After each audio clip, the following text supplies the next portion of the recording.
Aleluia. Vai tomando o teu lugar aí, galera que está chegando agora. Deixa eu já deixar um copinho de água aberto aqui, porque só Deus, só a gente sabe os espíritos malignos que pegam essa tampa de copo aqui na hora que você vai tentar abrir no meio da palavra com o microfone na mão. Da última vez eu fui um furo. Amém? Vai abrindo tua Bíblia aí no livro de Mateus, capítulo 2. Nós vamos ler do 1 ao 12.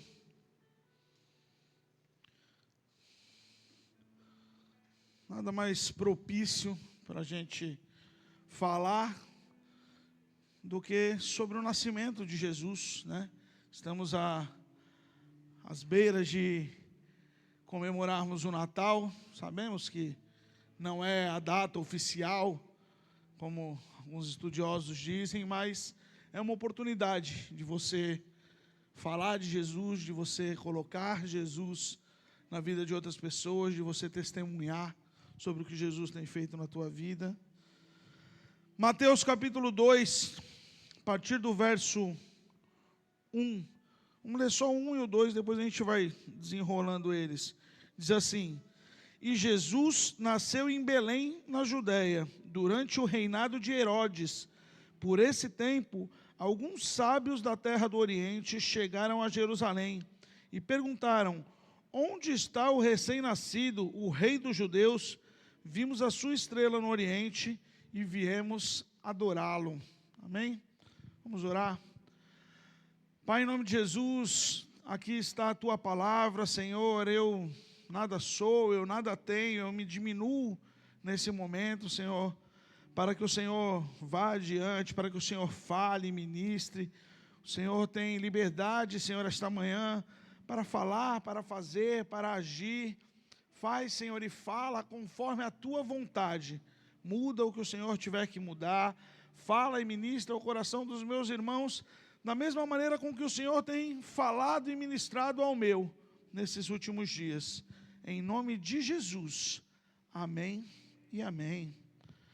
Bom, o ano está acabando, né, irmãos? Como diz a música, então é Natal. Esses dias eu fui no shopping e já está aquela loucura. Para quem é homem, sabe que para mim toda loja tinha que ter, sabe aqueles cantinhos pet? Um cantinho para marido, um lugar para sentar, uma televisãozinha, uma água. Porque, cara, eu não aguento, vai para lá, vai para cá, e se eu saio, às vezes, para fazer alguma coisa, e eu olho no celular, cada hora chega uma mensagem pedindo uma coisa nova para eu pegar da rua. E esses dias eu parei e sentei ali na Praça Barão, e aquele fluxo de gente para lá e para cá, ali na esquina principal ali, eu falei, meu Deus, quanta gente reclamando que não tem dinheiro, e quanta gente gastando dinheiro. E aí passa um Papai Noel de skate, daqui a pouco passa um Teletubby vendendo algodão doce, e aquela música, então é Natal, e o que você fez? E eu comecei a pensar, o que eu fiz? Como foi meu ano? Como foi teu ano? Você começa a refletir e a falar, cara, a Simone está me cobrando do que eu fiz. Como foi o meu ano? O que eu produzi? O que eu fiz de bom? Quando a gente fala em Natal, a gente geralmente lembra de luzes e árvores enfeitadas e a musiquinha do Hiroshima. Minha esposa, onde está minha esposa? Minha esposa canta muito bem essa música. Depois, se você quiser, você pede para ela. A gente coloca no louvor qualquer dia. E o shopping com aquelas musiquinhas, e a Globo descongelando o Roberto Carlos, e aqueles filmes de Natal na Netflix, e uma série de coisas. A entrada e saída de Praia Grande daquele jeito, né, Rafa? Que só Deus sabe. E você começa a pensar e falar, gente, quanto caos, quanta loucura que pegam esses dias. Outro dia desse eu estava vendo no jornal, o estacionamento do Litoral Plaza travou. As pessoas não conseguiam sair. As pessoas não conseguiam se movimentar lá dentro. Mas se você parar para ler a Bíblia, o primeiro Natal foi diferente de tudo isso. O primeiro Natal não teve muvuca, não teve esse corre-corre, não teve pessoas querendo comprar, querendo vender, querendo comercializar as coisas.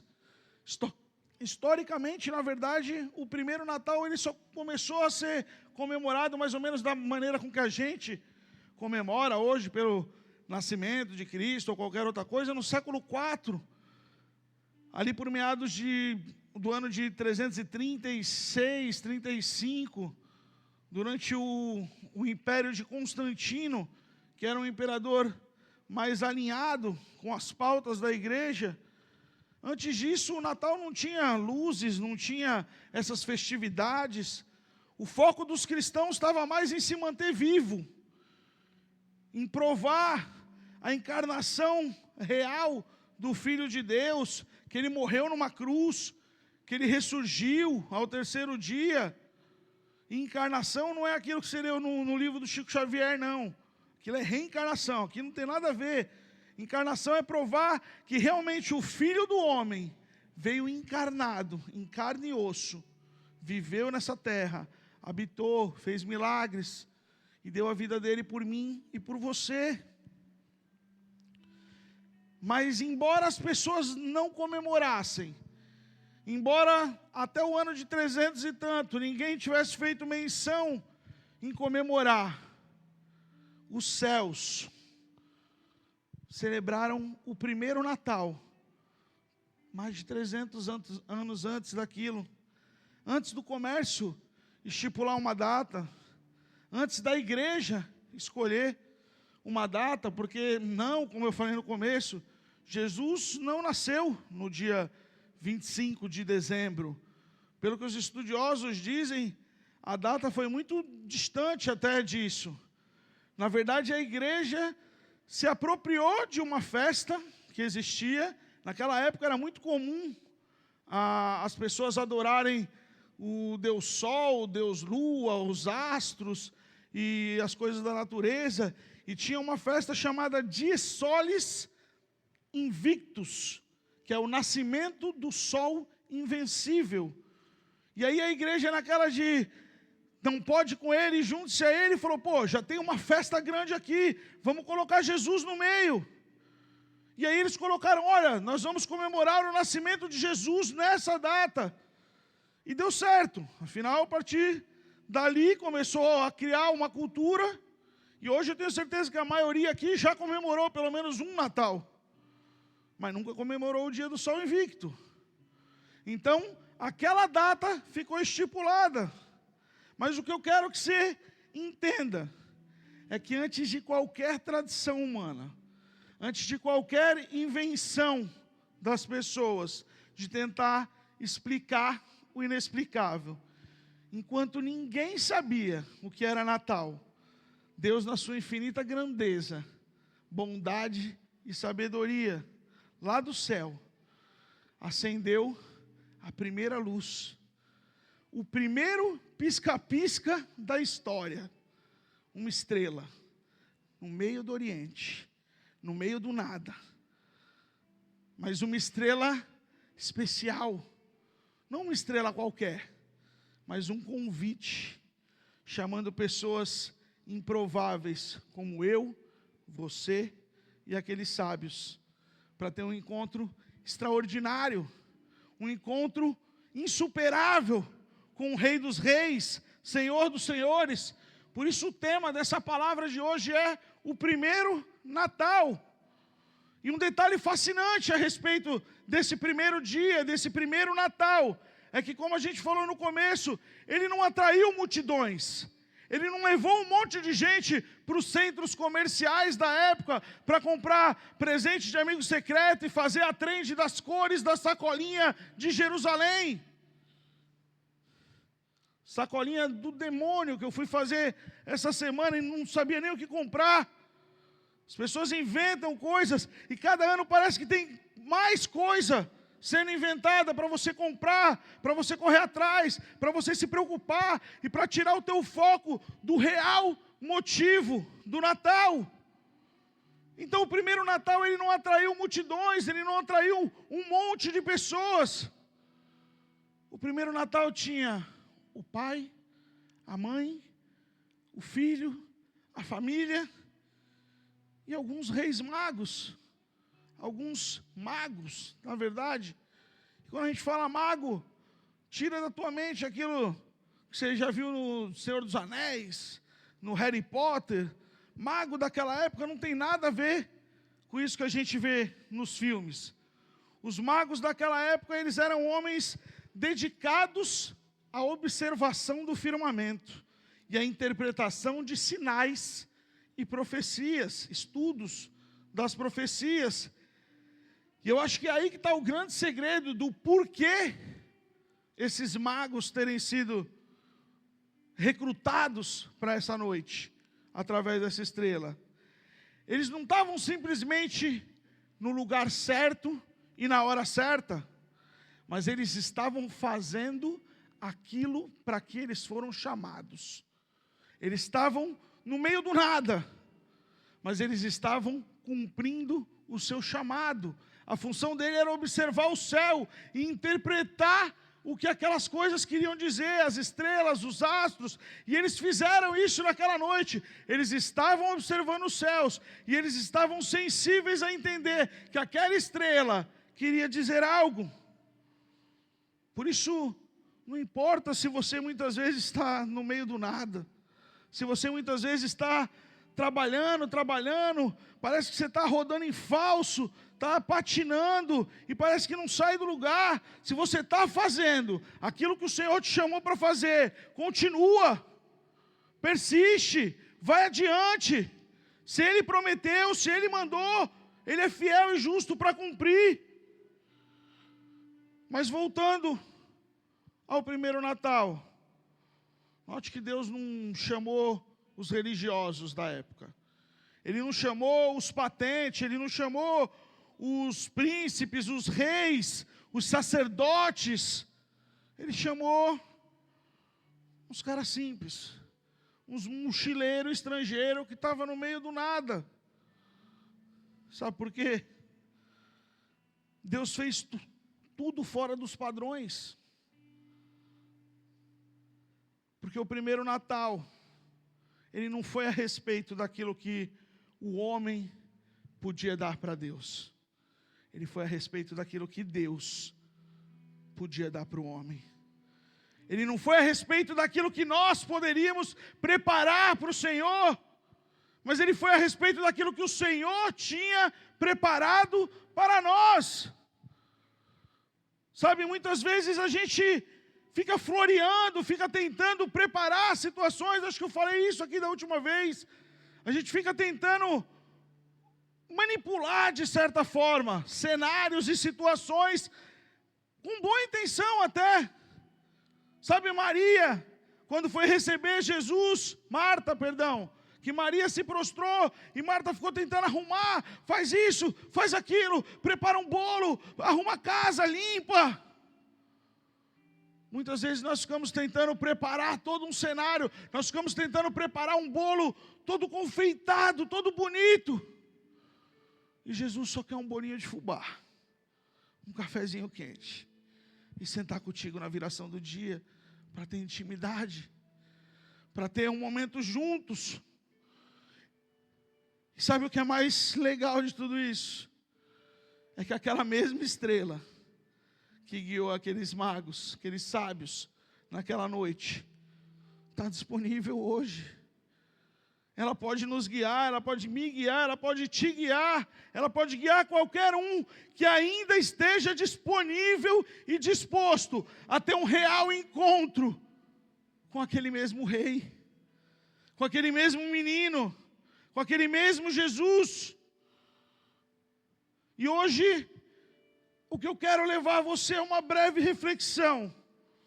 E se você tiver um pouquinho de imaginação fértil, que nem eu, de volta àquela primeira noite, para repassar alguns pontos, que às vezes passam despercebido na história que é contada. Às vezes passa despercebido naquele filmezinho bíblico sobre Jesus, que você vê na Record, todo domingo de Natal, enchendo a barriga de pernil. Personagens que às vezes são tidos como meros bonecos de presépio. como meros coadjuvantes em uma história, mas que no Natal real, não no Natal comercial, não no Natal religioso, mas no Natal que está aqui, foram personagens fundamentais para que eu e você estivéssemos aqui hoje. Amém? Glória a Deus. Abre aí em Mateus 2, novamente, o versículo que a gente leu no começo. Mateus 2, 1 e 2 diz assim: depois que Jesus nasceu em Belém, nos dias de Herodes, magos vindos do Oriente chegaram a Jerusalém e perguntaram: onde está o bebê, o rei dos judeus? Vimos a sua estrela e viemos adorá-los. O primeiro personagem que eu gostaria que você se atentasse essa manhã são esses sábios. Quem eram esses homens misteriosos que a Bíblia chama de magos, e que nós muitas vezes chamamos de reis magos?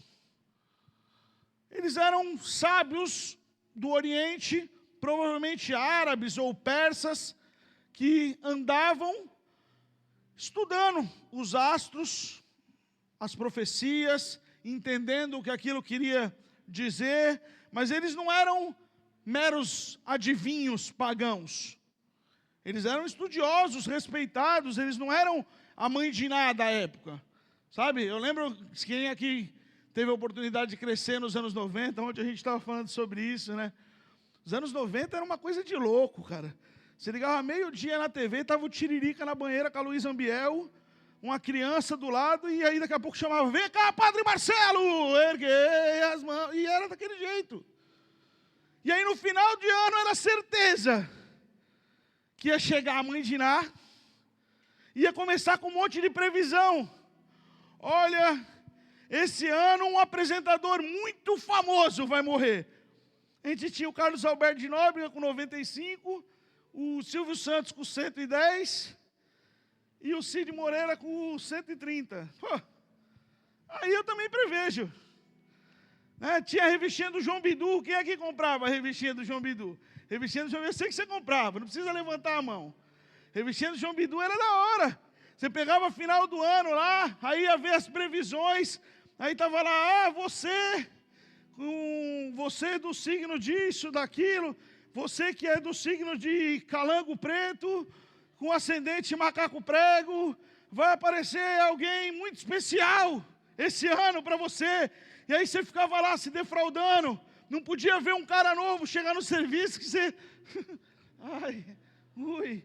E o cara ficava lá azarando até tomada. Não é isso. Tem uma raiva desse negócio de signo, desde quando eu não era crente, desde quando eu não ia. Signo disso, signo daquilo. E eu nunca gostei daquelas pessoas que ficam assim: que signo que tu é? Que signo que você é? E aí, para eu não ficar pagando de crentão chato, tipo, ai, meu signo é Jesus, eu falava: adivinha aí. Aí o cara começava: é leão. Não. Escorpião. Não. É de gêmeos. Não.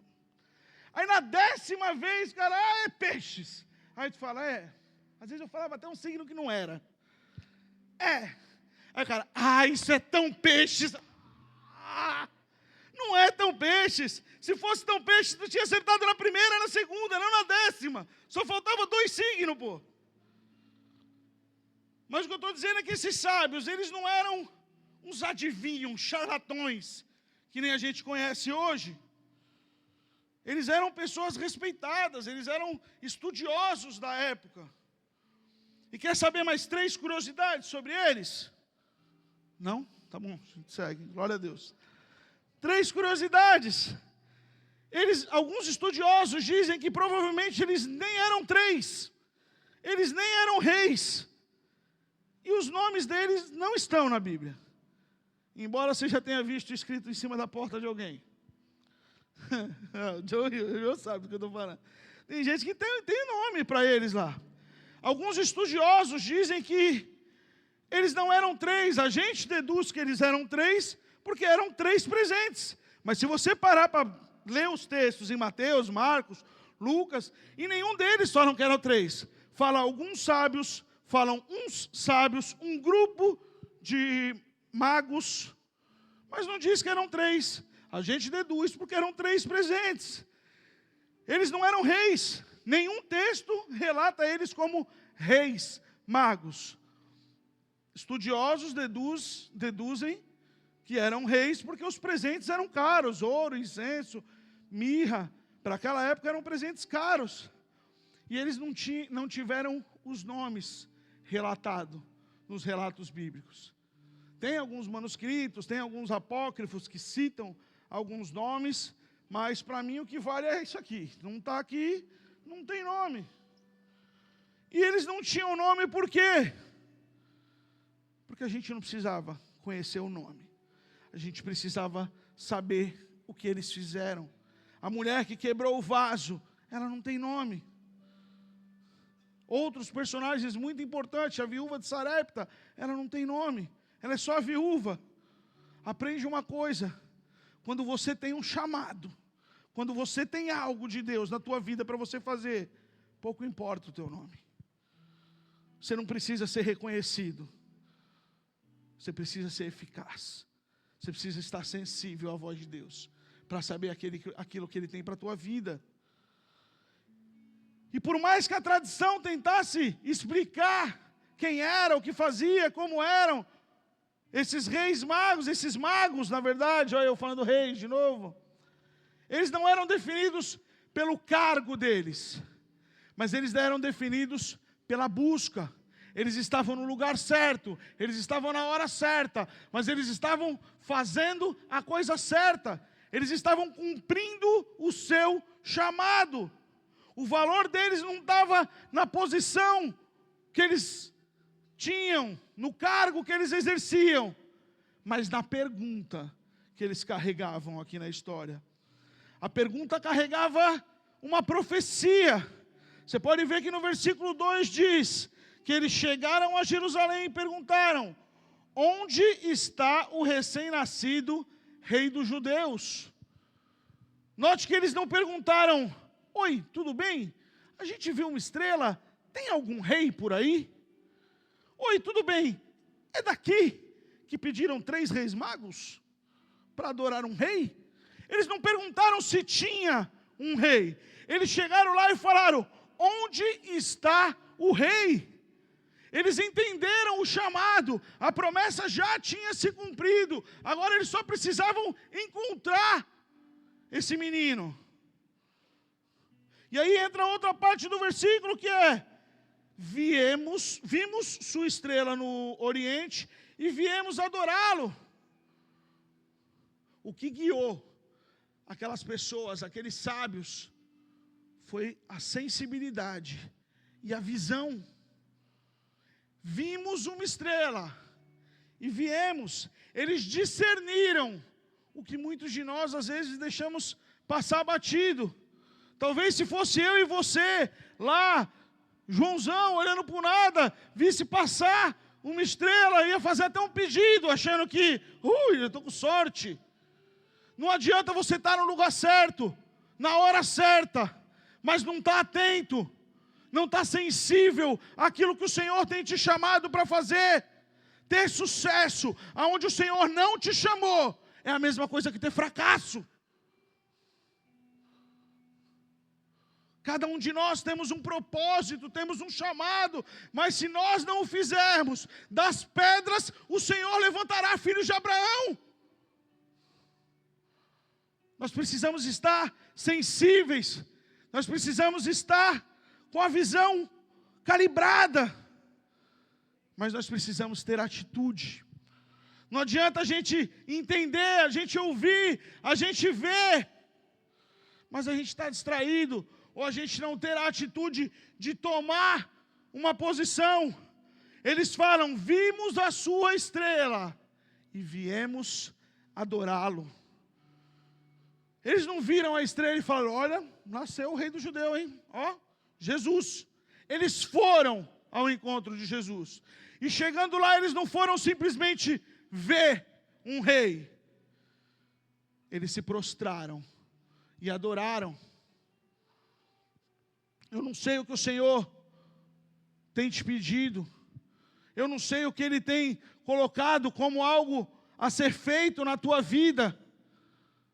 Mas como a gente já falou, não importa se ninguém está vendo. Não importa se você está no meio do nada. Não importa se você está numa fase difícil. Não importa se parece que você cava e não acha. Continua. Prossegue. Se Ele mandou, Ele é fiel e justo para cumprir. Amém? Segundo personagem dessa história. Continuando o texto. Versículo 3, Mateus 2, verso 3. Quem for achando, dá um glória a Deus. Quem não achar, olha aqui que está aqui, ó. Eu ia falar, fala mergulhando na palavra, mas, espera aí, mergulhando na palavra está vindo.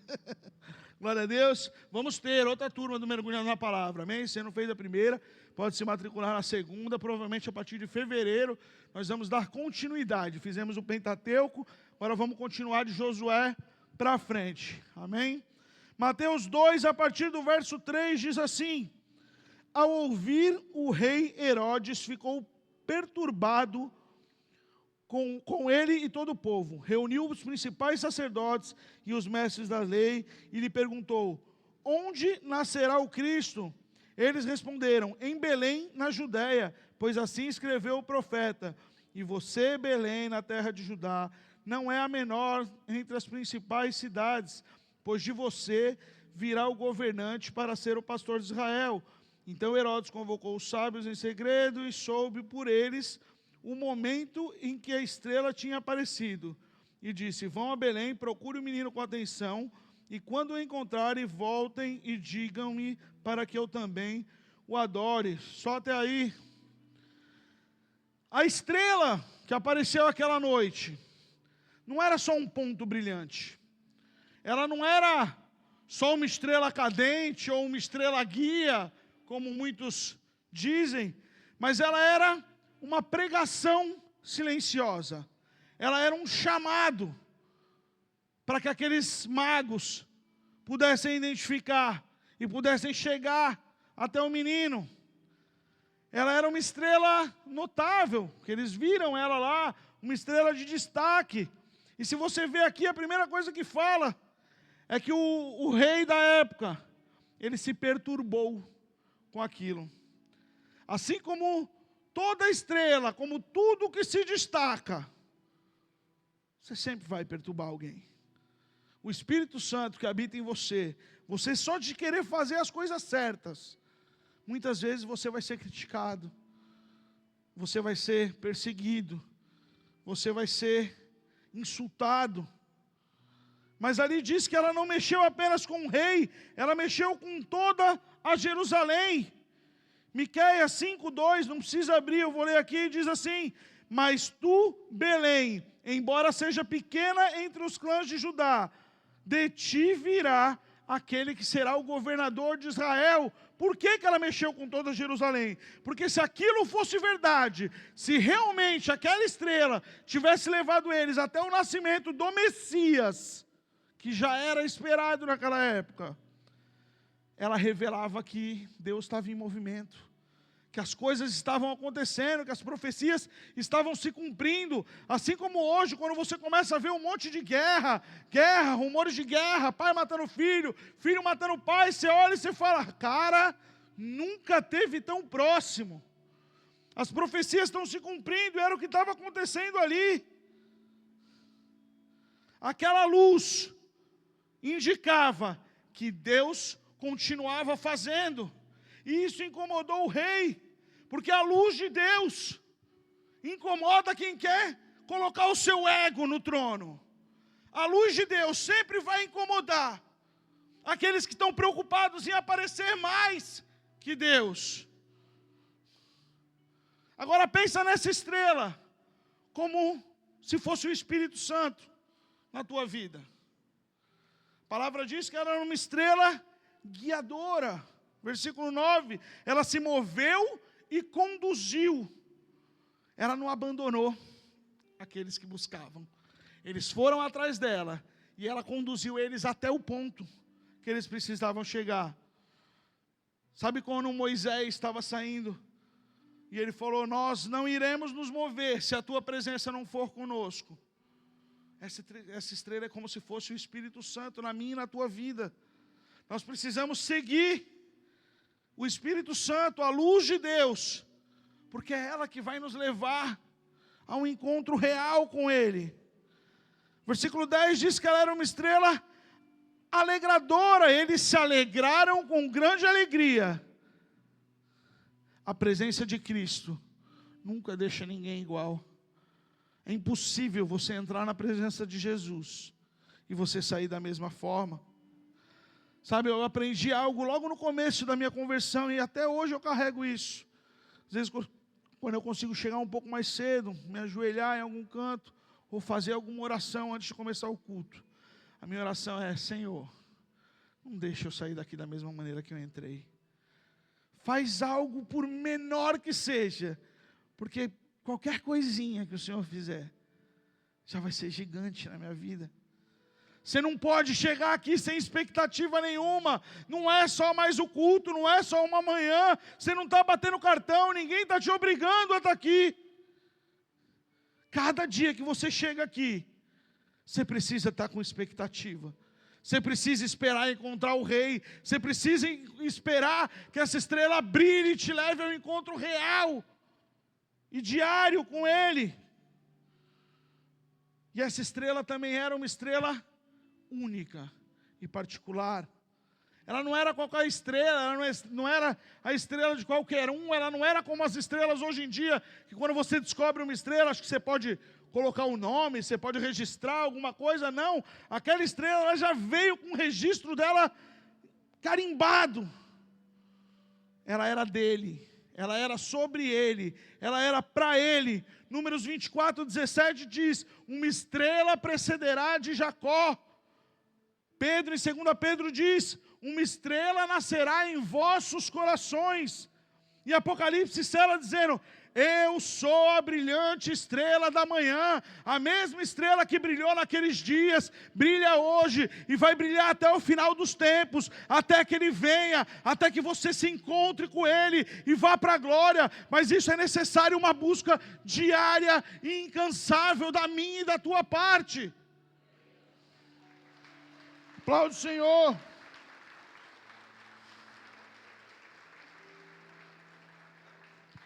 Ele continua fazendo a parte dele, queridos.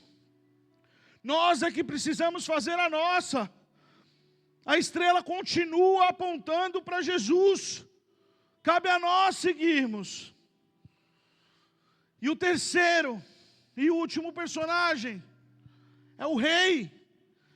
O rei dos judeus. Um recém-nascido. Um bebê frágil e incapaz no olhar de muitos. Mas o versículo 11 e 12 diz, Mateus 2: ao entrar na casa viram um menino com Maria sua mãe, e se prostraram e o adoraram. Então abriram seus tesouros e o presentearam com ouro, incenso e mirra. Quando chegou a hora de partir, retornaram, aí já é outra coisa. Ouro, incenso e mirra. Aqui está o ápice da história. Não é à toa que esses homens eram chamados de sábios. Eles foram sensíveis ao sinal que aquela estrela mostrava. Eles foram guiados por aquela estrela. Eles chegaram lá e encontraram um menino. Mas eles reconheceram que eles estavam diante de um rei. Diante do Rei dos Reis. E sabe o que é mais louco? Onde Jesus nasceu? Qual a cidade? Você lembra? Pode falar. Onde Jesus nasceu? Belém. Sabe o que significa Belém? Casa do pão. Sabe como é que chama quem nasce em Belém? Aí é mais difícil, né? Sino. Mentira. Belenense ou belemita. O mais louco é que na casa do pão nasceu o pão da vida. João 6, 48, 51 diz: eu sou o pão da vida, vossos pais comeram o maná do deserto e morreram. Eu sou o pão vivo que desceu no céu. Se alguém comer desse pão, viverá para sempre.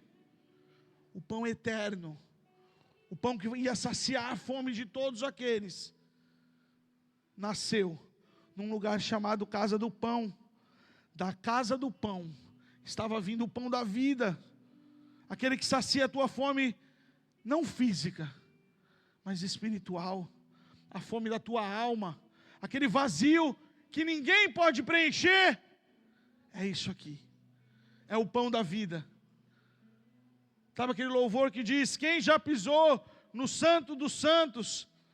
Eu fui criado num lar cristão, desde de pequeno. Minha avó era cristã, minha mãe era cristã, meu pai não era. Minha mãe está ali, por sinal, te amo. Olha Deus, se eu estou aqui hoje em dia, é muito joelho dela no chão, dela e da minha avó, porque eu já não vali nada quando eu me desviei. Rodrigo sabe como é que eu cheguei na igreja, todo.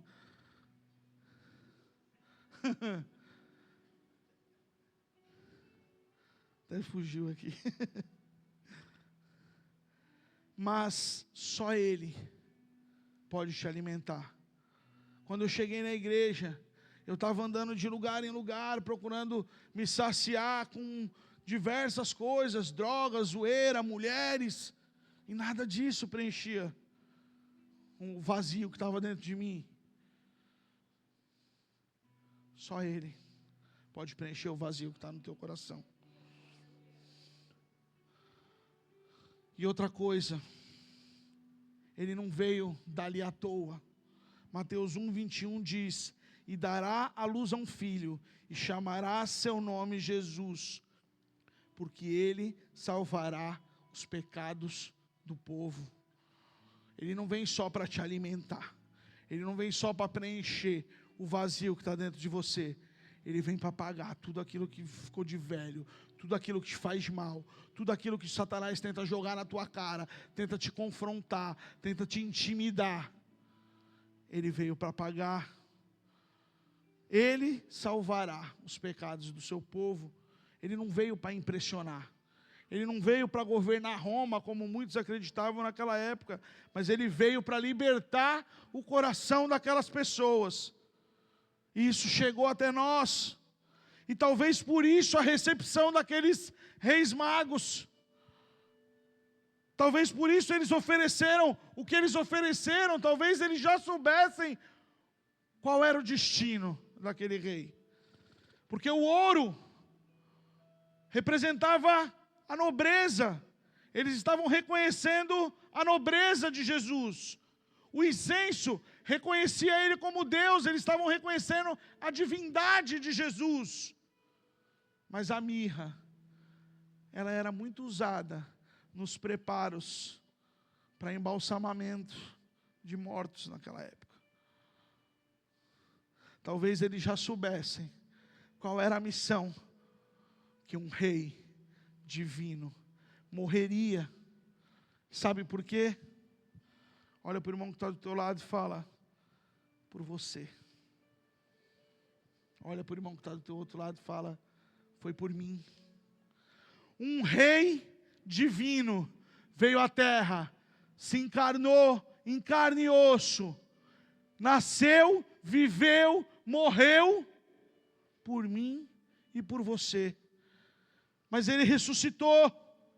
E a pergunta que precisa ficar hoje não é se a data está certa, ou se os magos eram reis, ou se não eram reis, ou se você pode ou não pode montar uma árvore. A pergunta que precisa ficar no teu coração essa manhã é: o que o Natal significa para mim hoje? Natal é tempo de buscar Jesus de verdade, na sua essência. Não é só festa, não é só família, não é mesa farta e ceia. É um encontro real com o Rei. Se faz tempo que você está afastado, se faz tempo que você não vê, é a tua chance de se sentar na mesa, sem ser julgado. Há 13, 14 anos atrás, quando fundou essa igreja, eu estava falando disso com alguém esses dias. Eu fui no primeiro culto, eu sou fruto do primeiro culto dessa casa. Estava desviado há 10 anos. E aí eu recebi um convite, eu fui lá. E cara, eu estava me sentindo sujo, indigno. E doido para adorar, mas sem jeito, eu fiquei na rua, estava muito cheio. E aí o pastor estava ministrando e ele falou: levanta suas mãos. E nessa hora, cara, eu me joguei de um jeito. E sabe qual a sensação que eu tive? Que eu estava sendo aceito. Mesmo sujo, mesmo indigno, mesmo cheio de problema. Mesmo eu não me achando digno daquilo. Ele estava me recebendo como se eu nunca tivesse saído. Ele continua lá. Ele continua sendo Deus. Ele continua de braços abertos falando: filho, vem. Natal é tempo de você seguir essa luz, seguir o Espírito Santo. A estrela, às vezes, ela pode ser uma palavra vinda desse altar que vai te guiar, mas ela pode ser uma pessoa que vai caminhar contigo. Ela pode ser uma situação que forja o teu caráter. Deus tem preparado estrelas de diversas formas para fazer com que você tenha um encontro real com Ele todos os dias. Aqueles que querem ainda podem seguir a estrela e encontrar o rei, encontrar aquele menino. Natal é tempo de você entregar o teu melhor. Aqueles magos deram o que eles tinham de melhor. E o que nós temos entregado? O que nós vamos entregar a partir de hoje? O Natal está aí. Daqui a 2, 3 dias, alguns vão estar rodeados de amigos, alguns vão estar rodeados de familiares, alguns vão estar só com aquelas pessoas que lhe importam. Mas o que tem que ficar na tua mente hoje é: qual o sentido? Porque Natal também é tempo de mudança de rota, queridos. Se a gente ler o versículo 12, que encerra, diz: quando chegou a hora de partir, eles retornaram à sua terra por um outro caminho, pois haviam sido avisados em sonhos para não voltarem por Herodes. Eles voltaram por outro caminho. Natal também é tempo de você mudar de rota. Se você acha que você está vivendo uma vida que não condiz, se você acha que você está fazendo aquilo que não agrada a Deus, se você acha que há muito tempo você está distante desse encontro, muda de rota, muda de caminho, para de fazer, está dando errado. Se você está vendo que está dando errado, a minha oração quando eu voltei para Jesus foi: Deus, eu tentei de todas as formas, mas eu cansei de fazer do meu jeito e fazer errado. Está nas tuas mãos. Que essa possa ser a tua oração, se você está passando por isso. Natal é tempo de encontro, mas também é tempo de mudança de rota, de mudança de mente. O primeiro Natal começou com uma estrela brilhando no escuro, no meio do nada.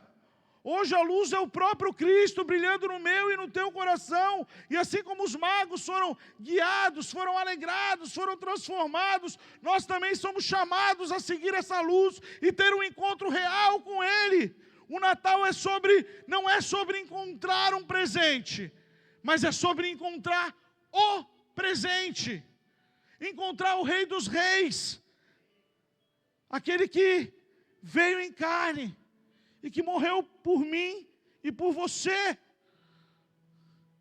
Se eu tivesse que deixar uma frase para você essa manhã, seria: a estrela ainda guia aqueles que querem encontrar o Rei. Amém? Você possa baixar a tua cabeça, fechar os teus olhos. Nós vamos adorar o Senhor nesse momento. Que você possa fazer aí a tua retrospectiva desse ano, nesses 5, 10 minutos seguintes. Olha para dentro de si. Olha para o teu ano, como a gente falou no começo da música. Então é Natal. E o que você fez?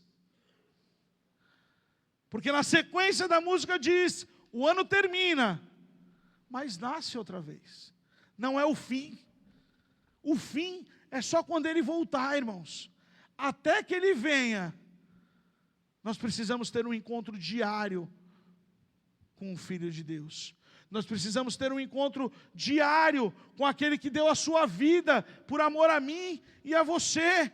E por mais que nós não vamos conseguir retribuir nunca esse favor, nada que nós fizermos vai se comparar ao sacrifício da cruz. Mas o mínimo que nós podemos fazer é passar o resto dos nossos dias tentando. O mínimo que nós podemos fazer é passar todos os nossos dias, até que Ele venha, tendo um encontro real, mudando de mente, mudando de pensamento, mudando de rota, mudando de estratégia, a cada dia, porque Ele é digno. Amém? Vamos adorar o Senhor.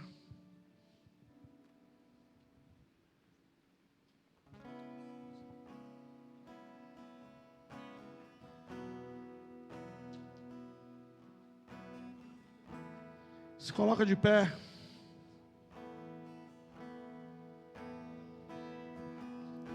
Sabe, queria falar com você que está visitando esse lugar pela primeira vez, ou que já vem há algum tempo, ou que tem notado que você está distante desse menino, rei dos judeus. Com você que sabe que tem tomado outro caminho, que tem tomado outros rumos, que a tua vida tem se distanciado desse real encontro, que deseja entregar a tua vida a Jesus, ou se reconciliar com Ele. Queria pedir que você levantasse uma das tuas mãos. Está todo mundo de olho fechado. Isso que você faz é apenas um ato de reconhecimento, que você possa entregar a sua vida ao Senhor. Se você fala: eu estou cansado de fazer as coisas do meu jeito, eu quero fazer do teu jeito. Repete comigo essa oração. Pai, em nome de Jesus, Pai, em nome de Jesus, eu te entrego a minha vida. eu te entrego a minha vida. Eu não quero mais fazer as coisas do meu jeito. Eu quero ter um encontro real contigo. Eu quero ter um encontro real contigo. Eu quero entregar a minha vida diante do teu altar. Pai, que o Senhor possa tomar a frente da minha vida. Toma o controle de quem eu sou. Eu me entrego por completo. Para que o Senhor escreva o meu nome no livro da vida. Para que de lá ele jamais seja apagado. Amém. Em nome de Jesus, Pai. Recebe, Senhor, cada mão levantada, cada vida que entregou o seu coração diante de Ti nessa manhã, cada vida que se reconciliou contigo, cada um que reconheceu que tem andado longe, que não tem seguido aquilo que o Senhor tem se proposto com eles, Pai, que em nome de Jesus o Senhor possa recebê-los com alegria e com graça, que o Senhor possa guiá-los, que o Senhor possa firmar os vossos pés, os pés deles, Senhor, na rocha que é o Senhor, em nome de Jesus. Se você fez essa oração, quando você sair aqui, à direita, vai ter o balcãozinho do boas-vindas ali. Dá teu nome lá, dá teu telefone. A gente não quer encher teu saco, não vai te vender nada. A gente só quer te acompanhar. A gente só quer saber se você precisa de alguma coisa. Todos nós aqui um dia entramos vazios, um vazio que a gente não sabia como preencher, mas o pão da vida, o rei dos judeus, aquele menino, rei, preencheu e vai preencher a tua vida também, em nome de Jesus. Vamos adorar o Senhor.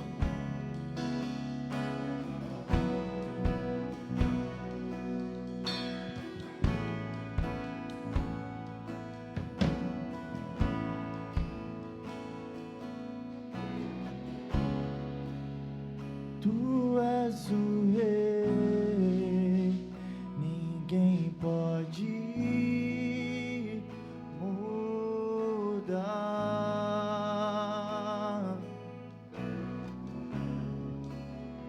És o leão da tribo de Judá.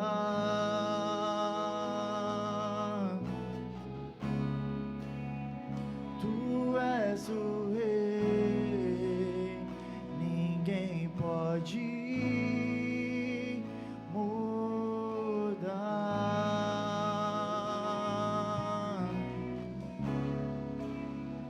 És o leão da tribo de Judá. E as trevas se vão, barreiras se vão, por causa da tua luz.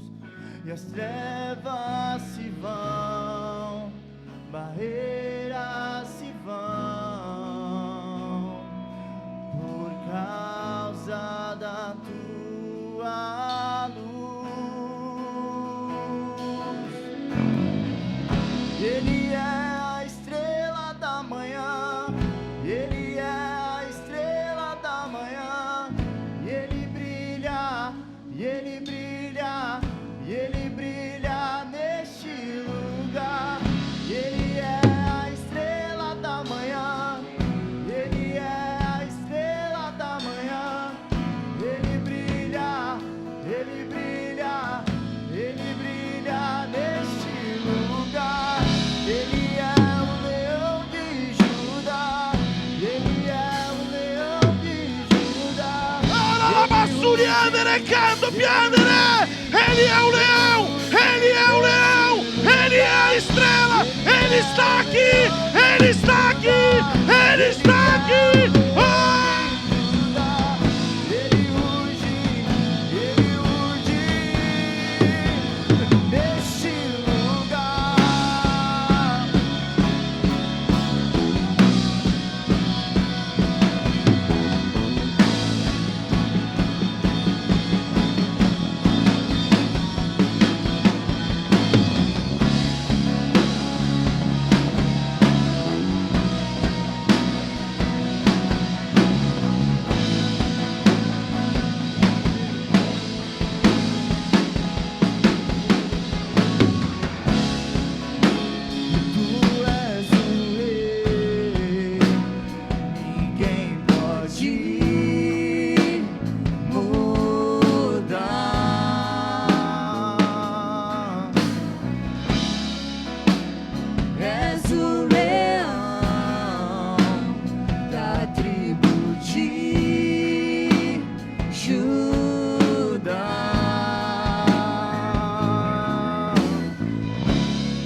O povo que andava na escuridão viu uma grande luz.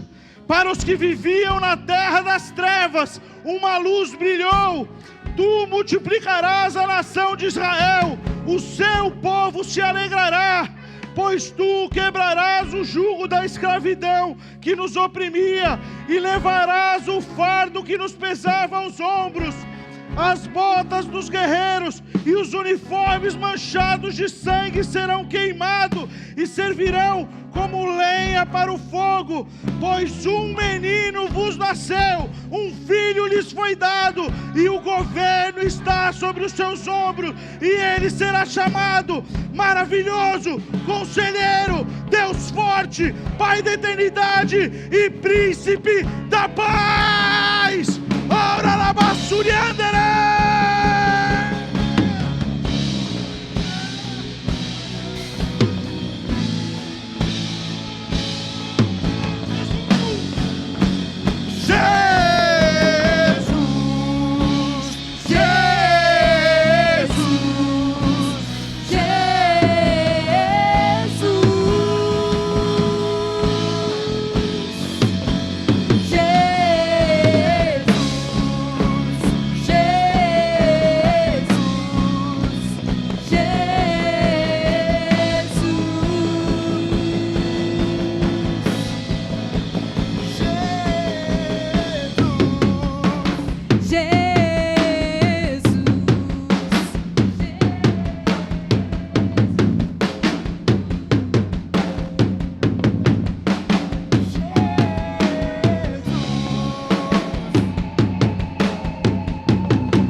Aleluia! Ele vive, Ele reina, Ele continua sendo Deus. Dá a mão para a pessoa que está aí do teu lado, levanta a mão dela bem alto e diz: se Deus é por nós, quem será contra nós? E agindo o Senhor na minha vida, quem impedirá? Oremos todos. Pai nosso que estás nos céus,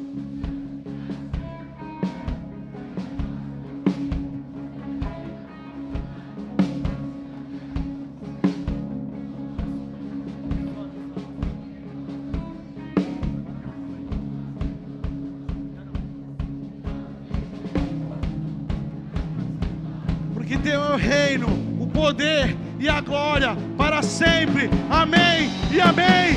Vai em paz e Deus